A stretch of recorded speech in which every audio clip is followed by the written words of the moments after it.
अंधेरा धीरे धीरे राजस्थान के पहाड़ों पर उतर रहा है। हवा रुक सी गई है और आप खड़े हो एक ऐसे किले के सामने जहां लोग कहते हैं कि सूरज ढलते ही कुछ अलग ही दुनिया जाग उठती है। ये है भानगढ़ फोर्ट, इंडिया का सबसे ज्यादा डरावना और मिस्टेरियस फोर्ट। लोग कहते हैं यहाँ रात को रुकना मना है, क्योंकि जो रुकता है वो शायद वापस कभी ना आए। पर सच क्या है?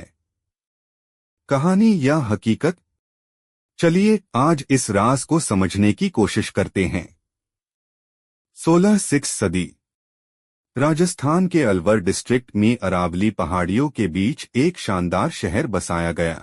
इस फोर्ट को बनवाया था राजा भगवंत दास ने, और ये जगह उनके बेटे माधो सिंह के लिए बनाई गई थी। ये सिर्फ एक फोर्ट नहीं था, बल्कि एक जीता जागता शहर था, जहां बाजार थे, मंदिर थे, महल थे और हजारों लोग रहते थे।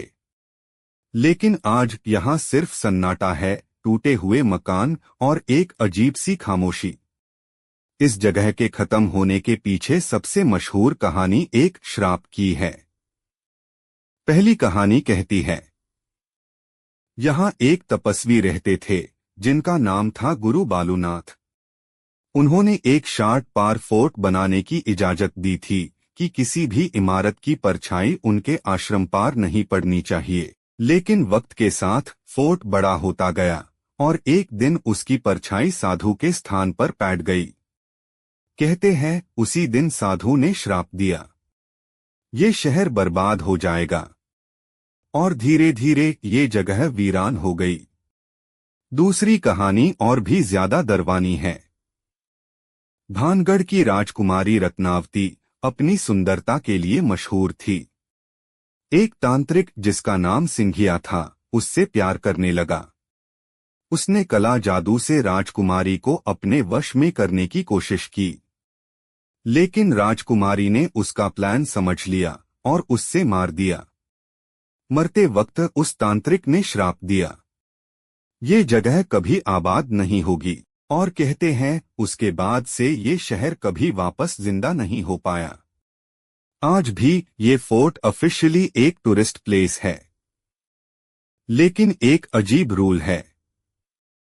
सूरज ढलने के बाद और सूरज उगने से पहले यहाँ रुकना मना है। लोग कहते हैं रात में यहाँ अजीब आवाजें आती हैं, कदम चलने की, फसाने सुनाई दीन की। लेकिन सच ये है, इन कहानियों का कोई साइंटिफिक प्रूफ नहीं मिला है।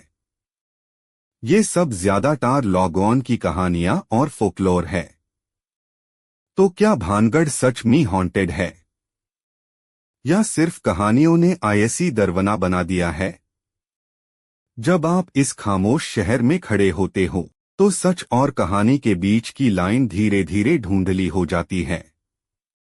और शायद इसीलिए भानगढ़ आज भी सिर्फ एक खंडार नहीं, बल्कि एक जिंदा राज है।